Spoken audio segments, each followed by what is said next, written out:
One of the things I think is important for professionals to do is to give back. You know, I was invited by a student that I've kept in touch with for a period of time to come back and share some of my thoughts about sports writing. And it was an opportunity, because I used to teach here, to come back and to do a little teaching, even if it's just for a couple of hours. Athens has a certain allure to me, and some fond memories, and to be back on campus and see really the future of journalism sitting in front of you is always a good thing. It's not anything that I think any professional should be afraid to do. It's a fun experience, but I think you also have to be willing to give back to people, because all of us have had people help us. So how did this event come about today? Well, I have a listserv, and one of the students on the listserv, Garrett Downing, we've been in touch. I mean, I've only met Garrett before I met him this time, one time. And I've got a listserv, and one thing led to another, and he just said, you know, he and I talked about doing something, and really he did all the legwork. He set it up and got the room and told people about it, and it was his idea. And to me, that shows the kind of students that attend Ohio U. I mean, they're willing to be proactive in ways that will help them grow and help their colleagues grow. And it's really all about one student's effort. Can you give me like 2 or 3 of the main points that you might have tried to get across to students today about sports writing? Well, we mostly focused on leads, and we used some examples, showed them some examples.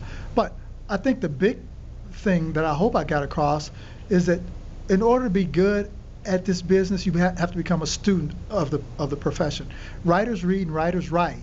And I think good sports writers have to read other good sports writers. They have to understand what is bad as well. And the more stuff you read, I think it's easier for you to discern the difference between a good piece and a bad piece.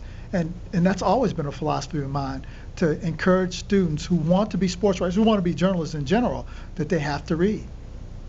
And that's the big point, I think. I hope I got across to the 8 students who were in the session. In the time since you left the classroom as a full-time instructor to now, that's been about 15 years, something like that. Man, so, you know, yeah. A good period of time. Yeah, absolutely. What has changed the most? I mean, obviously this has been a time of great change, but in your mind, what has changed the most, but what has remained the same? Technology has been the biggest thing. When I left, the internet was in its infancy, and the internet has had a huge effect on the immediacy of journalism. And I think that's forced students also to be more versatile. They can't just worry about writing for the next day's newspaper. They have to write for the next day's newspaper, they have to write for the web today, and they also have to do audio and visual stuff. That didn't exist in 1991 when I walked away. There was just, you did the print or you did broadcast.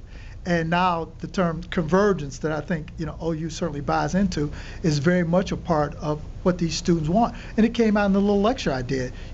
I think the good students are way better than we ever were, way better. But I think most students don't fall into that category, and I don't think they're as curious as a group as students were, I think, when I was here in 1991 or a couple of years before that. But the elite students who know where so much more information is are just so much better than we ever were when, certainly I was an undergrad and grad student, and when I taught, they're in another world, because they've been exposed to so much good stuff and they just soak it in. So if a student came in the door now as a freshman, what are some of the things that you would tell them, you know, they better do if you at MLB.com, you know, want to take a look at them as a potential intern or hire? Well, absolutely get involved in one of the media on campus, whether it's the Post or WOUB. You have to get involved, and you have to get involved early. I mean, you show up as a freshman and you meet your dorm mates and things like that, and you pal around with them and you go to parties and things like that. That's great. But you also know that you're competing against people who showed up at Kansas or Syracuse or North Carolina, other places, on day one, and they immerse themselves in one of the media. And you have to do that. You have to become a student of journalism early on. You can't wait until your sophomore or junior year and say, oh, and get struck by a stroke of inspiration. I'm going to commit myself to this. You've already fallen behind the elite students. And when a school like this gets so many very, very bright students, why would you want to put yourself behind any of them? You don't play catch up. You're not going to catch up with the elite students here.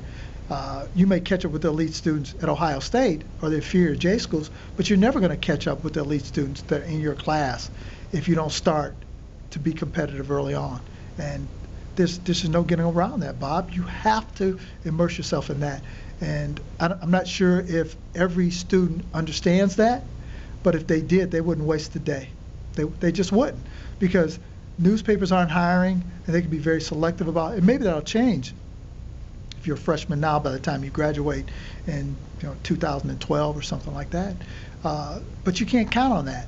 So what you can count on is being the best student that you can coming out of this institution, taking advantage of internship programs, various seminars, various workshops, doing whatever you can to become good at this profession. Not become good, become great.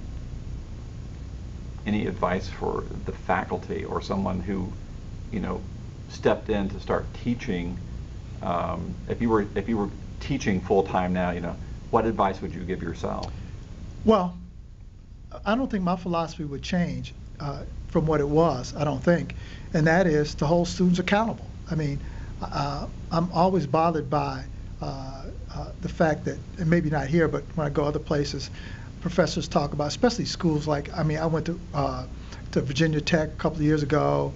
Let's see, some of the Iowa State where Mickey Bouget is his director, and I talked to some students there. And one of the things that faculty members talked about is students miss their class.